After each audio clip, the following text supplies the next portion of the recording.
Tonight, America faces a sobering reality. The seventh American slain in the intensifying war with Iran is another U.S. military man who has given the ultimate sacrifice. That's not all, though. Iran just appointed a new supreme leader, and within hours, both Israel and President Trump directly threatened him. A startling occurrence that has the whole Middle East on edge. Every American is wondering tonight, how much worse will this get and when will it end? This is not your typical news report. Let's examine what transpired today and what lies ahead. This is a quickly developing problem that directly affects every American household, from the rising cost of gas at the pump to the security of our soldiers serving abroad.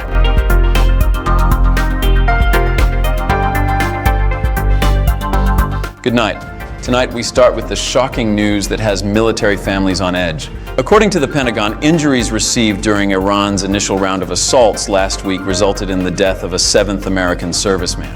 This young American was injured at a Saudi Arabian base and died yesterday night. His identity is being suppressed pending family notification. Meanwhile, Iranian state television declared the 56-year-old son of the late Ayatollah Khamenei to be the next supreme leader, a decision that surprised several intelligence services. The most influential person in Iran today is Mojtaba Khamenei, a cleric with close connections to the Revolutionary Guard Corps and the country's violent religious militia. And there was a swift and concerning worldwide reaction. President Trump made his stance very clear in an exclusive interview with ABC News before to the announcement. The president said if he doesn't get approval from us, he's not going to last long when questioned about Iran's leadership succession. He added that any future Iranian leader must have his personal approval. This opinion was shared by Israel, which said that the person selected will inevitably become a target.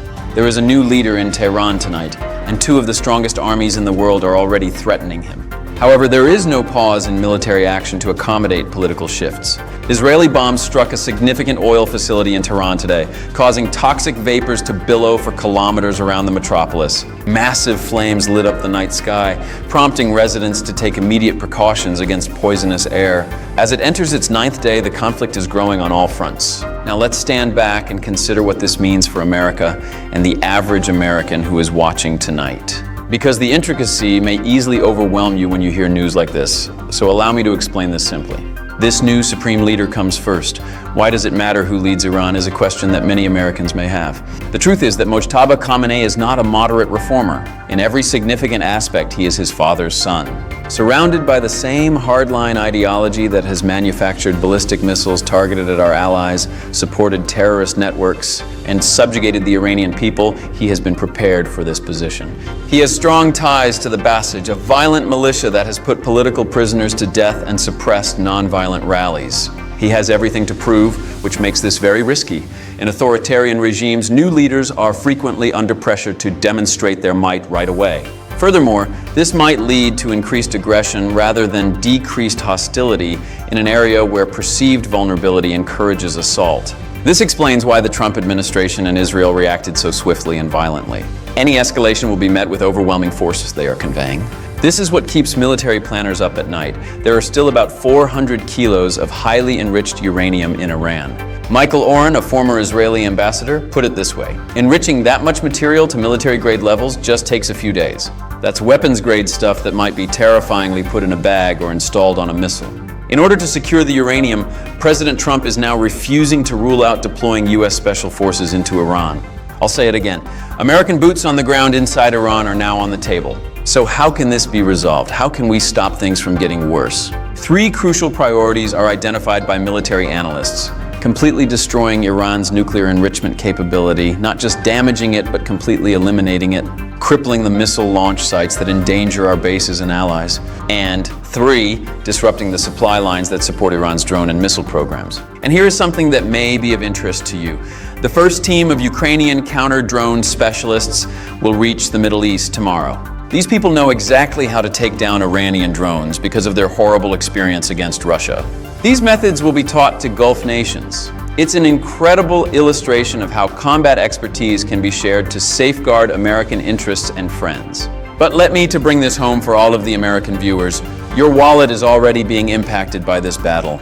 In only 8 days, the price of gas has increased by about 50 cents. In many areas of California, the price per gallon is close to $6. Additionally, CEOs of airlines are cautioning that as jet fuel prices rise, airfares would probably rise. This is how a battle in the Middle East in 2025 will actually affect your financial account. The final result? With the US president pledging strong action, an unproven hardline leader in Tehran, and American servicemen in peril, this war is about to enter a risky new chapter. The next 48 hours will be crucial.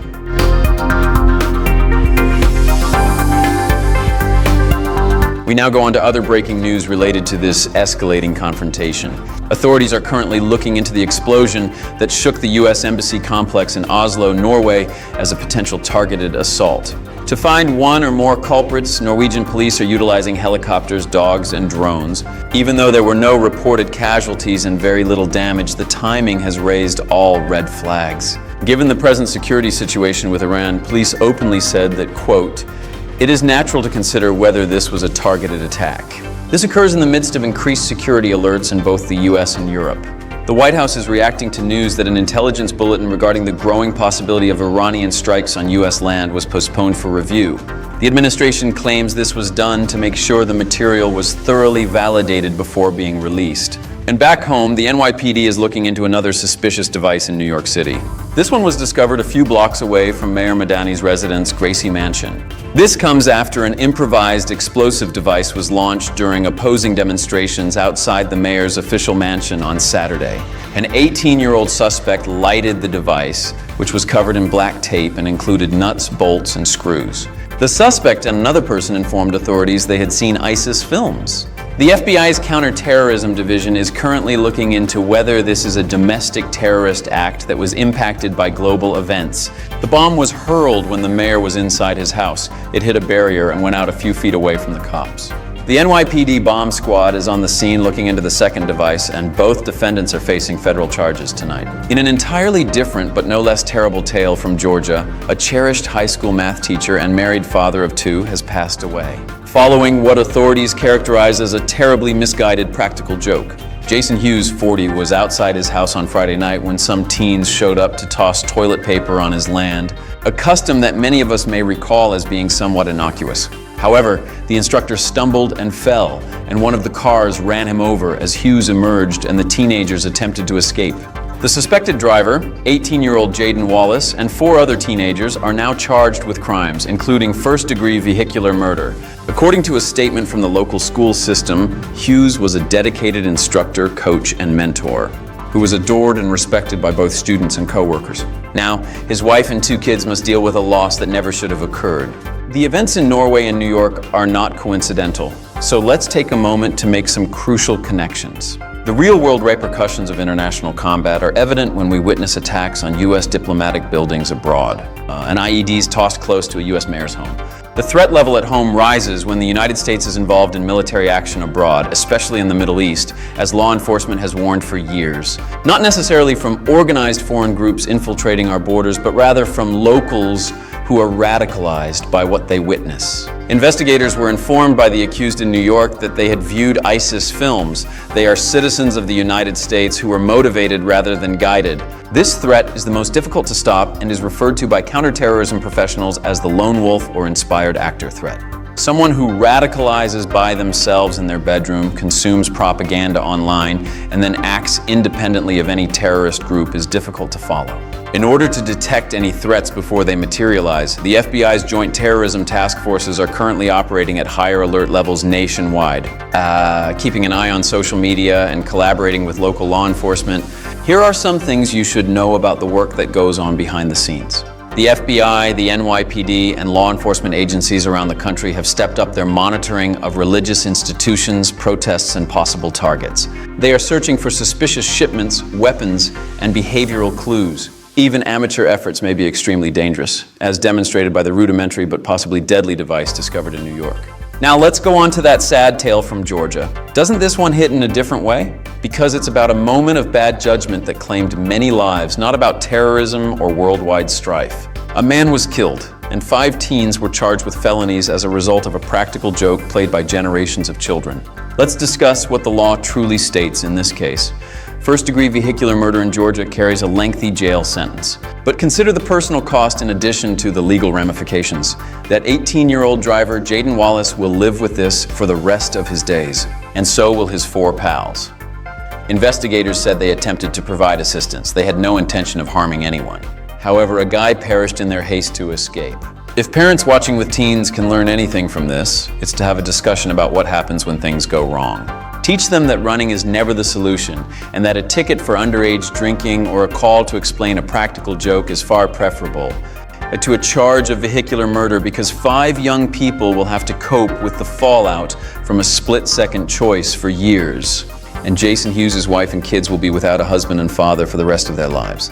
These are the tales that serve as a reminder that there are actual people behind every headline, a mentor who molded youthful brains. Communities are shocked, families are mourning. Furthermore, we cannot overlook these human moments that bind us all while we monitor the significant global trends. From the highest echelons of world diplomacy to the streets of American cities and the peaceful communities where tragedy may strike without notice, that is what is taking place tonight. A military man is being mourned by a 7th American family. Threats are imminent for Tehran's new leader.